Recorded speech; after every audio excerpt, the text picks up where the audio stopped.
हाँ, नमस्कार मित्रों। कैसे हो आप लोग? पढ़ाई कैसी चल रही है? अभी आप पढ़ने जा रहे हो दुनिया का सबसे सरल सब्जेक्ट,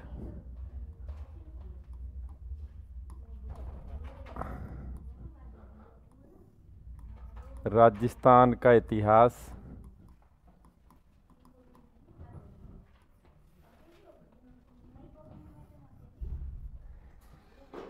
एक ऐसा सब्जेक्ट जो आसानी से याद हो जाता है, और यदि आप मेहनत करते हो तो एग्जाम में क्वेश्चन का आंसर कभी गलत नहीं जाता। अच्छा, इस सब्जेक्ट में विगत क्लास में आपका एक टॉपिक रन कर रहा था, बड़ा सरल टॉपिक, और वो टॉपिक राजस्थान की प्रमुख सभ्यताएं या राजस्थान के प्रमुख सभ्यता स्थल, यही टॉपिक। बड़ा सरल टॉपिक, और जैसा कि आप जानते हैं कि आपके एग्जाम्स के अकॉर्डिंग जो सभ्यता स्थल दे रखे हैं उनसे आप अवगत ही होंगे, जिसमें हम विगत क्लास में एक सभ्यता स्थल पढ़ा रहे थे, वैराट, शायद यही था, वैराट सभ्यता स्थल।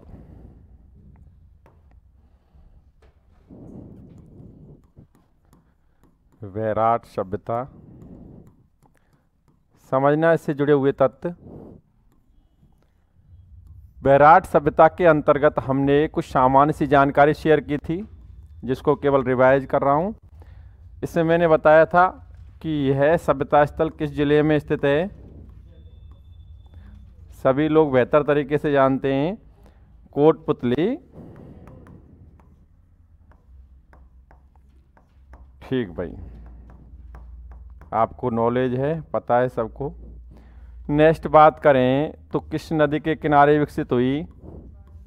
नदी की बात की जाए तो बाणगंगा, और इसी बाणगंगा को ऐतिहासिक परिप्रेक्ष्य में तीर गंगा कहा गया, और ऐतिहासिक परिप्रेक्ष्य में इसका एक और नाम चर्चित रहा, अर्जुन की गंगा, जिसके संदर्भ में जो लोक कथा या किंवदंती है उसके संदर्भ में चर्चा विगत क्लास में भी हो चुकी है कि ये नाम इसके क्यों पड़े। नेक्स्ट बात करें तो इसके खोजकर्ता व उत्खननकर्ता में नाम आता है, उत्खननकर्ता में नाम आता है। ध्यान से सुनना सारी जानकारियों को। एक का नाम आता है दयाराम साहनी, राय बहादुर दयाराम साहनी। एक्चुअली इस बंदे ने खोज की, आपकी हिंदी ग्रंथ अकादमी किताब में इसका समय दे रखा है 1937 ईस्वी। नेक्स्ट बात करें तो इसमें एक नाम आता है NR बनर्जी का, और एक नाम आता है कैलाशनाथ दीक्षित। उत्खननकर्ता में इनका नाम भी आता है, और ये विशेष ध्यान रखना है।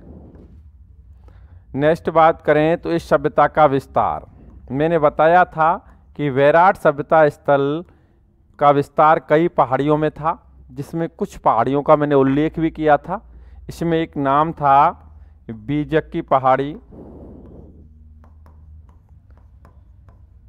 इसमें नाम था गणेश डूंगरी, डूंगरी मतलब पहाड़ी, भूमली की पहाड़ी,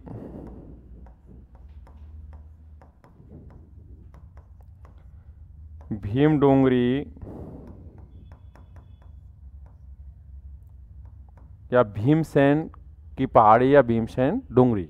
ठीक भाई, ये कुछ नाम लिए थे मैंने कि इन पहाड़ियों में विस्तार है इस सभ्यता का, और भी शायद नाम हो सकते हैं, लेकिन अभी ध्यान से सुने आप। मैंने विगत समय में भी एक चर्चा और की थी इसी से रिलेटेड। वो चर्चा थी कि वैराट को विराट नगर के नाम से भी जाना गया, विराट नगर के नाम से भी जाना गया। और शायद आप बेहतर तरीके से जानते हैं कि विराट नगर किस जनपद या महाजनपद की राजधानी रही। विराट नगर मत्स्य जनपद की राजधानी रही, मत्स्य जनपद की राजधानी रही। एक्चुअली आपको मैंने जनपद से संबंधित सारे तथ्य बताए थे।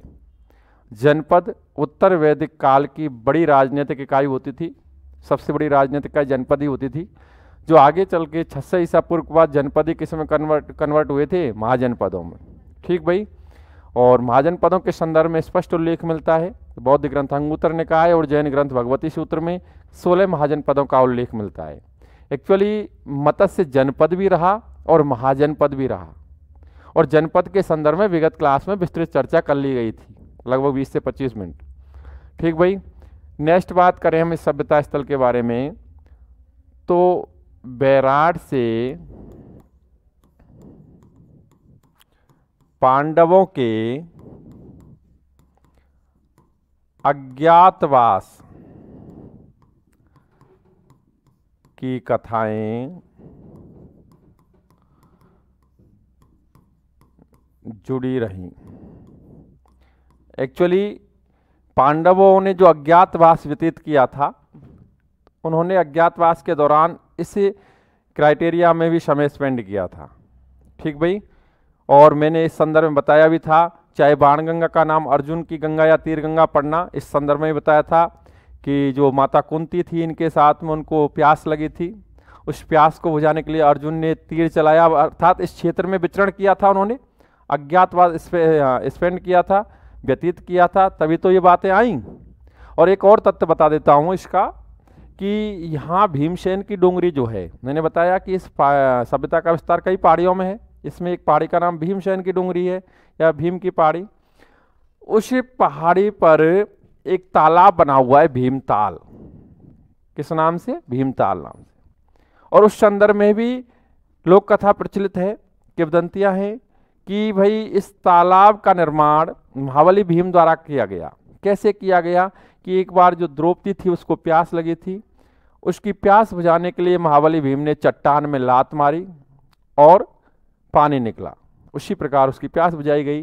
अर्थात उस तालाब का आकार भी पैर के आकार का है, आप वहाँ देखेंगे तो पता चल जाएगा। तो इस संदर्भ में भी ज्ञात किया जा सकता है कि भाई पांडवों ने यहाँ अज्ञातवास व्यतीत किया था। और भी एक तथ्य है, जब आप कुरुक्षेत्र का युद्ध पढ़ते हो तो उसमें राजा विराट का भी उल्लेख मिलता है कि राजा विराट पांडवों की सहायता हेतु कुरुक्षेत्र युद्ध में गया था और वीर गति को प्राप्त हुआ था। कहीं ना कहीं इस एरिया में टाइम स्पेंड किया, विराट से अच्छे संबंध बने, तो राजा विराट भी सहायता हेतु गया था उनकी। तो ये चीज़ों का उल्लेख मिलना, अर्थात ऐसा प्रतीत होता है कि पांडवों ने अज्ञातवास इसी क्राइटेरिया में व्यतीत किया था। ठीक भाई। नेक्स्ट बात करते हैं, यहाँ से 1837 ईस्वी में कैप्टन वर्ट ने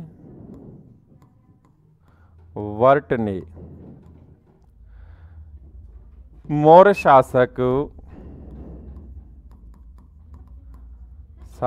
अशोक के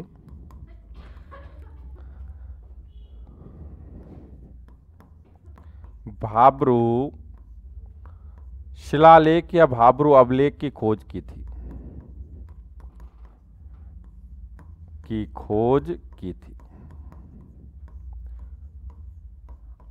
अच्छा, मुझे आप बताएं, पहली बात तो देखो, शिलालेख या अभिलेख से आप परिचित होंगे, जानते हैं शिलालेख या अभिलेख क्या होता है? बिल्कुल सही आंसर, शिलाओं पे लिखा जाता है। और कोई तथ्य? देखो, आप जब इतिहास पढ़ते हैं तो इतिहास पढ़ा जाता है ऐतिहासिक स्रोतों के आधार पर, ठीक। और ऐतिहासिक स्रोतों से ही इतिहास की निश्चितता का पता चलता है कि भाई रियल फैक्ट ये है कि ये चीज़ घटित हुई है या नहीं हुई है, ऐतिहासिक स्रोतों पर डिपेंड होती है।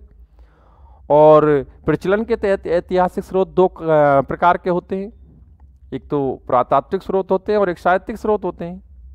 पुरातात्विक स्रोतों की बात की जाए तो वो ऑथेंटिक ज़्यादा माने जाते हैं और उसमें होते हैं सिक्के, शिलालेख, ताम्रपत्र, दानपत्र आदि।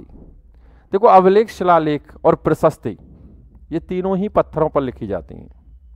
अभिलेख, शिलालेख और प्रशस्ति।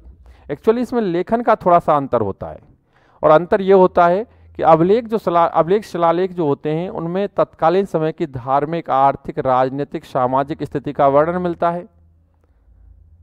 और इस प्रशस्ति में किसी राजवंश या राजा की प्रशंसा लिखी गई होती है। बस लेखन का अंतर होता है, बाकी दोनों ही पत्थरों पर लिखे जाते हैं। अच्छा, अभिलेख या शिलालेखों का लिखवाना भारत में किसने प्रारंभ किया था? और वो सीधा सा आंसर होता है मौर्य शासक अशोक ने।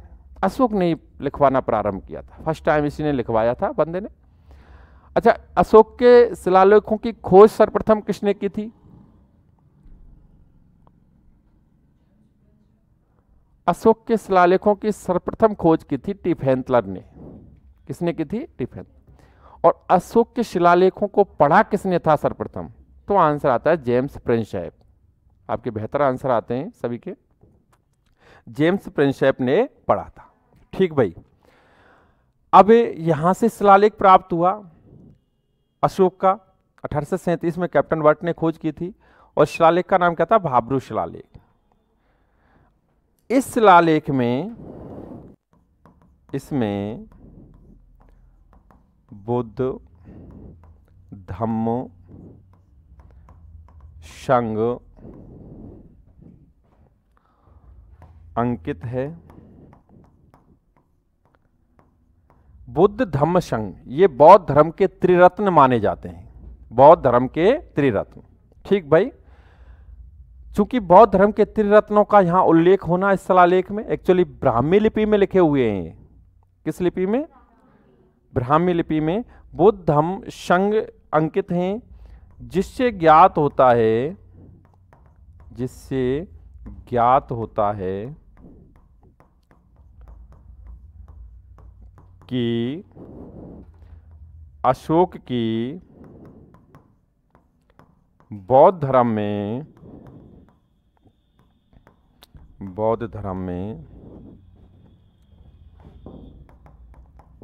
अत्यधिक निष्ठा थी। अर्थात निष्ठा यानी श्रद्धा। ठीक भाई, अब देखो क्वेश्चन क्या बनता है आपके लिए, बड़ा सरल। ये इंडियन हिस्ट्री के लिए भी क्वेश्चन है, राजस्थान हिस्ट्री के लिए भी क्वेश्चन है। मौर्य शासक अशोक का ऐसा कौन सा शिलालेख था जिससे ज्ञात हुआ कि उसकी बौद्ध धर्म में अत्यधिक निष्ठा थी? भाब्रू शिलालेख, सीधा सा आंसर है। दूसरी बात यह भी विशेष ध्यान रखना है कि शिलालेखों में धार्मिक स्थिति का वर्णन है, इसमें धार्मिक स्थिति का वर्णन है। ठीक भाई, तत्कालीन समय की। तो एक तो यह विशेष ध्यान रखना है कि अशोक की बौद्ध धर्म में अत्यधिक निष्ठा थी, इसकी जानकारी किस शिलालेख से मिलती है? तो भाब्रू शिलालेख। और भाब्रू शिलालेख कहां से प्राप्त हुआ? बैराट से।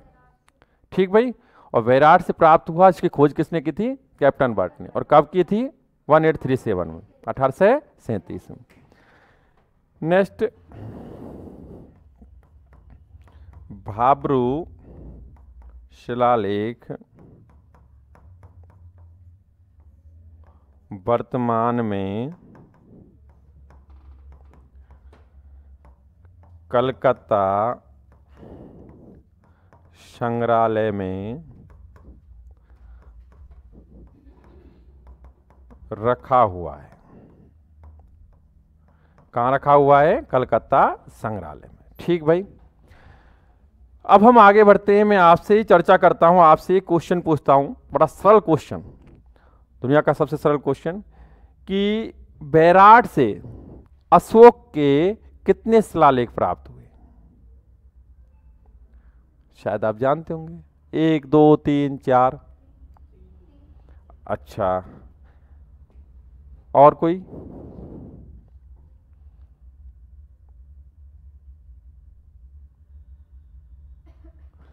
कोई दिक्कत नहीं है, आप सभी के आंसर सही आते हैं। यहां से 1871 ईस्वी में विद्वान कार्लाइल ने अशोक के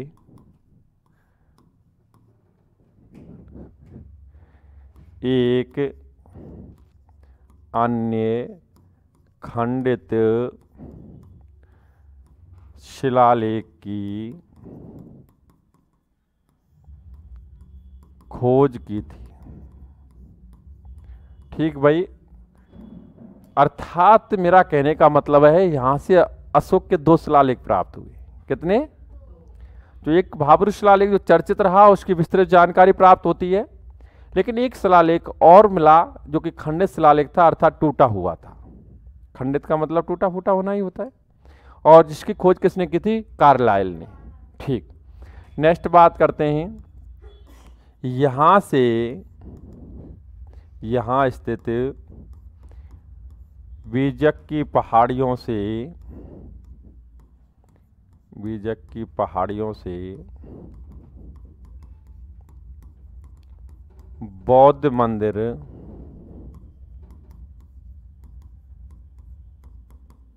या गोल मंदिर प्राप्त हुआ। देखो ये क्वेश्चन आ चुका है आरपीएससी एग्जाम में, थर्ड ग्रेड 2007 में आया था कि राजस्थान के किस पुरास्थल से या किस सभ्यता स्थल से गोल मंदिर प्राप्त हुए, और वो आंसर सीधा था बैराट। कहाँ से प्राप्त हुए? बैराट से। ठीक, यहाँ से बौद्ध मंदिर या गोल मंदिर प्राप्त हुए, और ये किस जगह से मिले? बीजक की पहाड़ियों से। इसके संदर्भ में भी विद्वानों ने क्या कहा? विद्वानों के अनुसार इसका निर्माण मौर्य शासक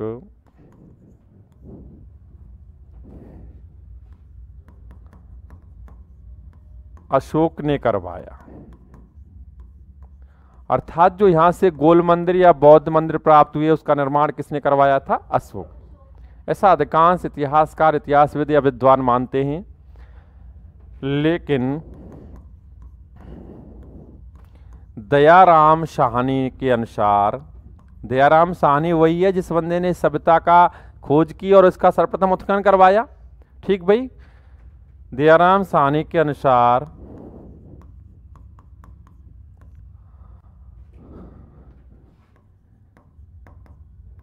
इस मंदिर को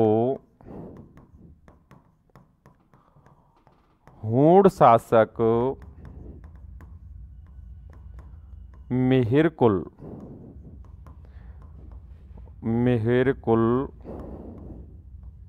ने नष्ट किया। किसने नष्ट किया था? मिहिरकुल। एक्चुअली हूण एक विदेशी जाति है, मध्य एशिया की बर्बर जाति हुई, शक, सीथियन, हूण, कुषाण, यूची, जिन्होंने भारतवर्ष पर आक्रमण किया था और भारतवर्ष पे शासन भी किया था। इन्हें जातियों के शासन का उल्लेख भारत के इतिहास में मिलता है, चाहे हूण शासक मिहिरकुल का हो या कुषाण शासक कनिष्क का हो। और कुषाण शासक कनिष्क ने तो यहाँ पर शक सम्मत भी प्रारंभ किया था, जो कि अभी वर्तमान में भारत का राष्ट्रीय सम्मत माना जाता है। भारत का राष्ट्रीय सम्मत कौन सा? शक सम्मत। ठीक, जिसको 22 मार्च 1957 को भारत सरकार द्वारा स्वीकृत किया गया था। कोई दिक्कत नहीं। हूण शासक मिहिरकुल ने नष्ट किया, ये कौन कहते हैं? दयाराम साहनी। और कुछ विद्वान कहते हैं कि इसका निर्माण किसने करवाया था? मौर्य शासक अशोक ने। और क्वेश्चन आपके लिए सीधा सा बनता है कि गोल मंदिर या बौद्ध मंदिर कहाँ, किस सभ्यता स्थल से मिले? तो बैराट से। नेक्स्ट, यहां से 8 से 10 कमरों का खंडहर प्राप्त हुआ, जिसकी पहचान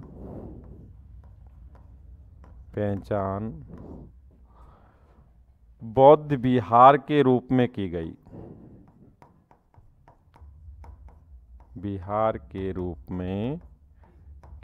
अब मैं बताता हूं ये क्या होता है बौद्ध विहार या बौद्ध मठ।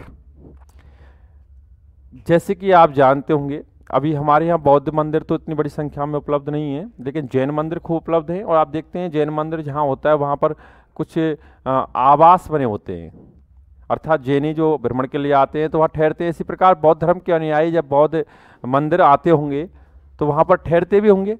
उनके ठहरने का स्थान ही क्या कहलाता है? बौद्ध विहार। क्या कहलाता है? तो यहाँ गोल मंदिर या बौद्ध मंदिर के पास 8 से 10 कमरों का जो खंडर प्राप्त हुआ, उसकी पहचान किसमें की गई? बौद्ध विहार। अर्थात बौद्ध धर्म के अनुयायी यहाँ ठहरते होंगे। ठीक भाई, ये भी तथ्य सामने आता है। तो बौद्ध विहार किस सभ्यता स्थल से मिले? बैराट से। नेक्स्ट बात करते हैं, यहां से एक स्वर्ण कलश या स्वर्ण मंजूषा, समझ रहे होंगे। स्वर्ण मंजूषा यानी मंजूषा का शाब्दिक अर्थ होता है छोटा बक्सा। ठीक भाई, सोने का छोटा बक्सा या स्वर्ण कलश प्राप्त हुआ जिसमें आपके दिमाग में जिज्ञासा के तहत कोई क्वेश्चन आए तो आप चर्चा कर सकते हैं, जिसमें भगवान बुद्ध की अस्थियां मिली।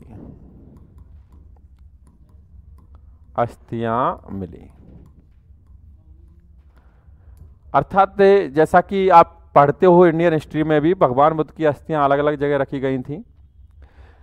यहां भी भगवान बुद्ध की अस्थियां प्राप्त हुई, क्योंकि आजकल तो जानते हो हमारी विज्ञान कितनी आगे बढ़ चुकी है, तो ये तो आराम से परीक्षण कर लेती है कि भाई अस्थियां किसकी हैं, क्योंकि वो और जगह जहां मुख्य जगह है वहां भी रखी रही हुई होंगी, तो उनसे मैच किया होगा। तो यहाँ भगवान बुद्ध की भी अस्थियां मिली। अर्थात राजस्थान के किस पुरास्थल से भगवान बुद्ध की अस्थियां प्राप्त हुई? बैराट से। क्वेश्चन बड़ा सरल है और सीधा सा क्वेश्चन है।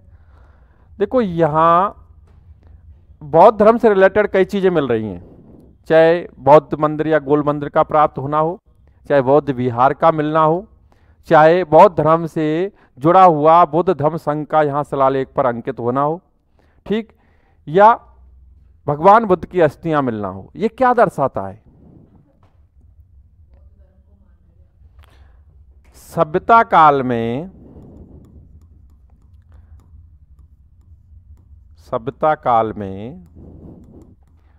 बैराट बौद्ध धर्म का प्रमुख संगम केंद्र था।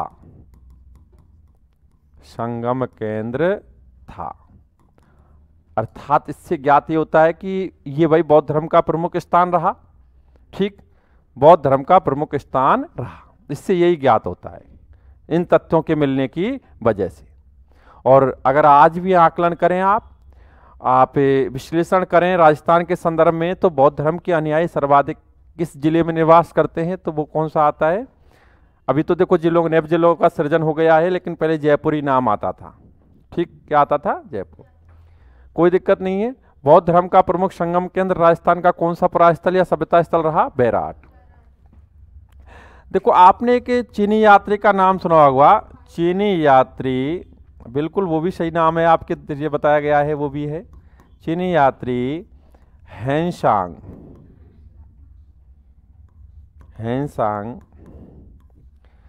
वैसे इसका वास्तविक नाम था युवान चांग। इसे तीर्थयात्रियों का राजकुमार भी कहा गया, तीर्थयात्रियों का राजकुमार भी कहा गया, और इसे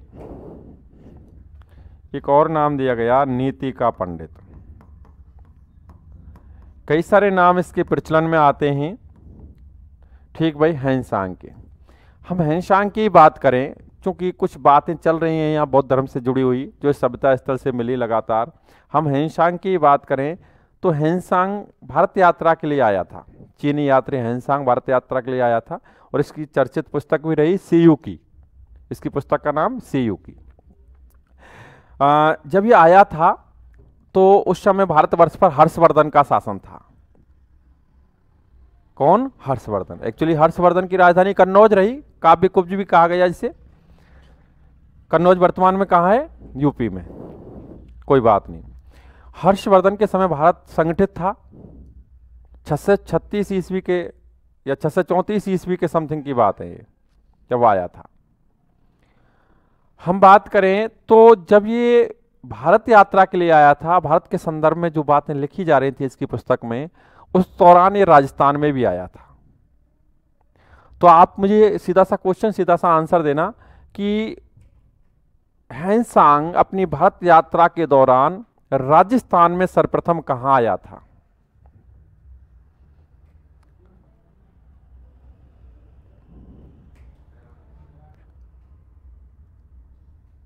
थोड़ा पढ़ा भी करो आप लोग। अपनी भारत यात्रा के दौरान, भारत यात्रा के दौरान राजस्थान में भीनमाल, सर्वप्रथम कहाँ आया था? भीनमाल। भीनमाल जालौर में, ठीक भाई, भीनमाल आया था। और आपको बता दूं कि इसने उस समय भीनमाल को एक नाम दिया था अपनी पुस्तक सीयूकी में, पीलो मोलो।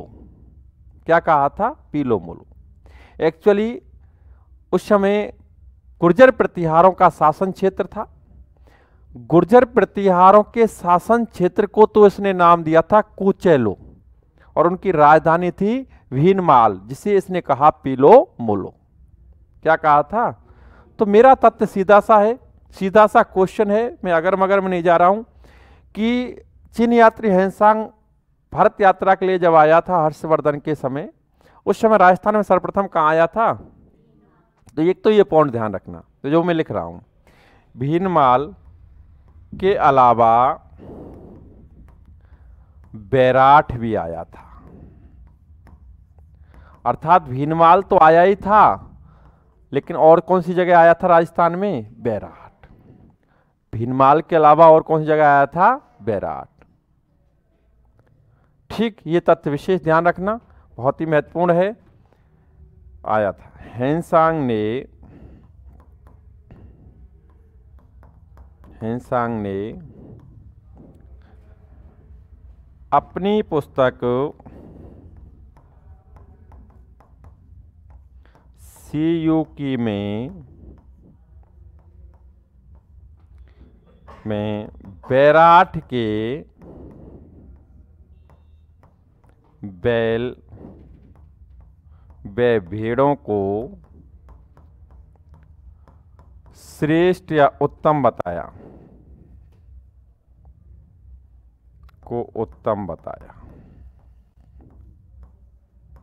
अर्थात ये पॉइंट आपकी हिंदी ग्रंथ अकादमी की किताब से लिया गया है। हिंदी ग्रंथ अकादमी किताब में ये तथ्य लिखा हुआ है कि इसी बंदे ने, आई मीन ह्वेनसांग ने, अपनी पुस्तक सीयूकी में बैराठ का सबसे श्रेष्ठ या उत्तम कैसे बताया था? बैल व भेड़ों को। ये बात विशेष ध्यान रखना है। बैराठ की सबसे उत्तम क्या बताया था? बैल व भेड़ों को उत्तम बताया था, श्रेष्ठ बताया था। ठीक भाई, आगे बढ़ते हैं। यहां से, आई मीन बैराठ से ही पढ़ रहे हो आप, यहां से 36 मुद्राएं प्राप्त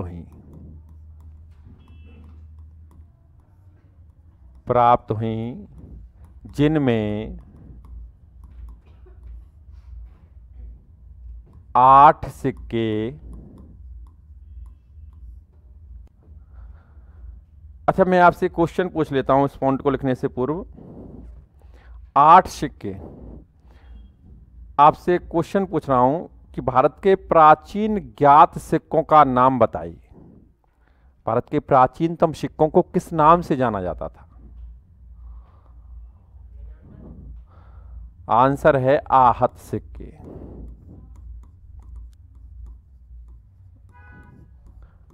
जिन्हें एक और नाम से जाना जाता है पंचमार्क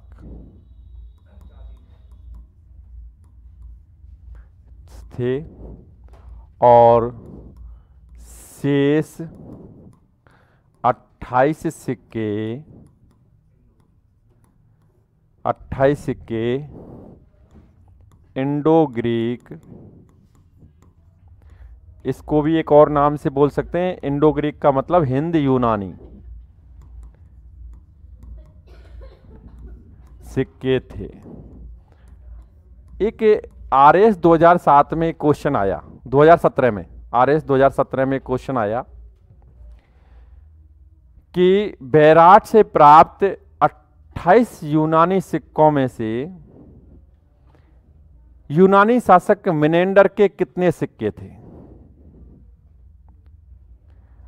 एक तो क्लियर है कि भाई 28 सिक्के हिंदी यूनानी थे, इंडो ग्रीक थे, लेकिन इन 28 इंडो ग्रीक सिक्कों में से यूनानी शासक मिनेंडर हुआ, बड़ा प्रसिद्ध शासक हुआ, उसके सिक्के कितने थे? 28 इंडो ग्रीक सिक्कों में से 16 सिक्के यूनानी शासक मिनेंडर के थे। ये क्वेश्चन ध्यान रखना है, कितने सिक्के? 16 सिक्के। किसके थे? यूनानी शासक मिनेंडर के थे। बहुत अच्छा क्वेश्चन है। नेक्स्ट बात करें, यहां से स्वास्तिक का, यहां से खुदाई में स्वास्तिक का चिन्ह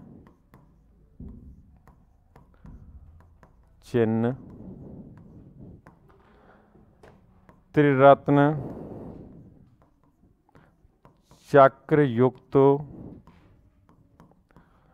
अलंकृत घड़े, ये आपकी माध्यमिक शिक्षा बोर्ड से लिया गया पॉइंट है। घड़े अलंकृत चित्त घड़े, पत्थर की संदूक, नाचता हुआ पक्षी और हाथ से बुना हुआ,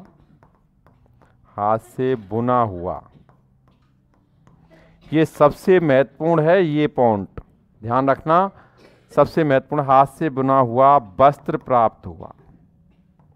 अर्थात हाथ से बुना हुआ वस्त्र किस सभ्यता स्थल से प्राप्त हुआ? तो आंसर बैरार। ठीक भाई, ये विशेष ध्यान रखना, हाथ से बना हुआ वस्त्र प्राप्त हुआ।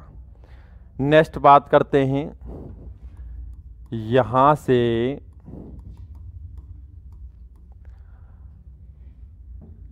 से स्लेटी रंग के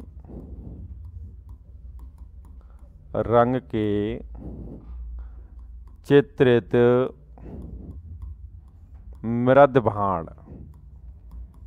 मृदभांड या मिट्टी के पात्र, मृदभांड, और इन चित्रित मृदभांडों को क्या कहा गया? PGW, अर्थात पेंटेड ग्रेवियर।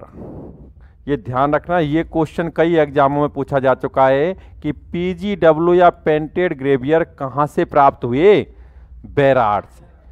जिनका अगर हम पूरा देखें तो ये स्लेटी रंग के चित्रित मृदभांड होते थे, प्राप्त हुए।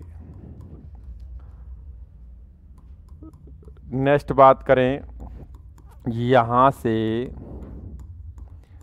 प्राप्त लिपि, तो यहां से जो प्राप्त लिपि हुई वो थी शंख लिपि।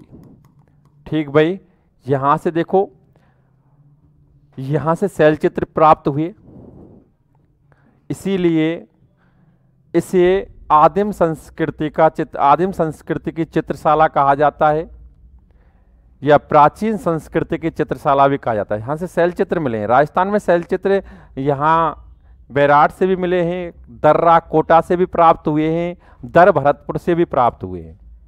ठीक, ऐसे कुछ पुरास्थल हैं जहां से क्या मिले हैं? शैल चित्र, जिनका उल्लेख आगे भी किया जाएगा। नेक्स्ट बात करें, यहां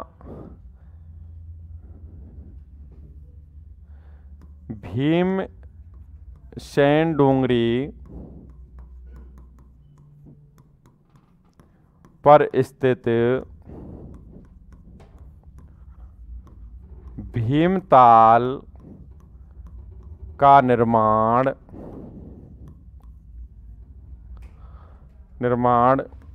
महाबली भीम द्वारा चट्टान में लात, लात का मतलब पैर, मारकर किया गया था। ठीक भाई। नेक्स्ट, यहां से शैल चित्र प्राप्त हुए,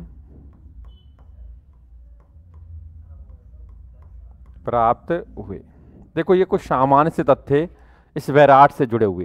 यूँ तो हम और भी बात करें तो बैराट के निकट ही एक पापड़ी गांव है जहां राजा विराट की कुलदेवी का मनसा माता नाम है उनका मंदिर भी स्थित है। ठीक भाई। और भी कुछ तथ्य निकल के आ सकते हैं, लेकिन अभी आपके लिए बैराट से जुड़े हुए महत्वपूर्ण तथ्य, जिसमें हमने आपको बताया कि बैराट सभ्यता स्थल किस जिले में स्थित है, कोटपुतली बैरोड। किस नदी के किनारे विकसित हुआ, बाणगंगा के। नेक्स्ट, इसके खोजकर्ता व उत्खननकर्ता में नाम दयाराम साहनी का आता है, एन.आर. बनर्जी का आता है, कैलाशनाथ दीक्षित का आता है। इसका विस्तार कई पहाड़ियों में रहा। इस बैराट को विराट नगर के नाम से भी जाना गया, जो मत्स्य जनपद या मत्स्य महाजनपद की राजधानी रही। इसे बैराट सभ्यता स्थल से पांडवों के अज्ञातवास की कथाएं जुड़ी हुई हैं। यहाँ से 1837 में कैप्टन वर्ट ने यहाँ से भाब्रू शिलालेख की खोज की, जो कि मौर्य शासक अशोक का था, और इस पर बुद्ध धम्म संघ का लिखा होना यह दर्शाता कि भाई इस भगवान बुद्ध में या बौद्ध धर्म में इस अशोक की अत्यधिक निष्ठा या श्रद्धा थी। यह भाब्रू शिलालेख वर्तमान में कलकत्ता संग्रहालय में रखा हुआ है। 1871 में विद्वान कार्लाइल ने यहाँ से एक और शिलालेख खोजा, जो कि खंडित शिलालेख था, मौर्य शासक अशोक का ही था। अर्थात मौर्य शासक अशोक के कितने शिलालेख मिले, 2। नेक्स्ट बात करें हम तो यहाँ से एक गोल मंदिर, बीजक की पहाड़ियों से गोल मंदिर या बौद्ध मंदिर प्राप्त हुआ, जिसके संदर्भ में ये बताया कि इस बौद्ध मंदिर का निर्माण या गोल मंदिर का निर्माण अशोक ने करवाया, और दयाराम साहनी के अकॉर्डिंग इसको नष्ट किया था हूण शासक मेहरकुल ने। नेक्स्ट, यहाँ से 8 से 10 कमरों का खंडर प्राप्त हुआ, जिसकी पहचान बौद्ध विहार के रूप में की गई। और हम बात करें तो यहाँ से एक स्वर्ण कलश या स्वर्ण मंजूषा मिला, जिसमें भगवान बुद्ध की अस्थियां रखी हुई थी। यह जो बैराट सभ्यता स्थल है, ये बौद्ध शिक्षा का प्रमुख संगम केंद्र रहा, बौद्ध धर्म का प्रमुख संगम केंद्र रहा। चीनी यात्री हैंसांग राजस्थान में भीनमाल के अलावा बैराट भी आया था, और बैराट का उसने बैल व भेड़ों को श्रेष्ठ बताया था, उत्तम बताया था। ठीक भाई। बैराट से 36 मुद्राएं मिली, जिन हम मुद्राओं का उल्लेख करें तो 8 तो आत या पंचमार सिक्के थे और 28 इंडो ग्रीक सिक्के थे। उन 28 इंडो ग्रीक सिक्कों में से भी 16 सिक्के आपको पता है यूनानी शासक मिनेंडर के थे। ठीक। बैराट के संदर्भ में और जैसे शैल चित्रों का मिलना हो, या बैराट से स्लेटी रंग के चित्रित मृदभाण प्राप्त होना हो, जिन्हें PGW या पेंटेड ग्रेवियर नाम दिया गया, ये तथ्य आपके सामने लाए गए, इनसे आप अवगत हुए। अभी आप इसको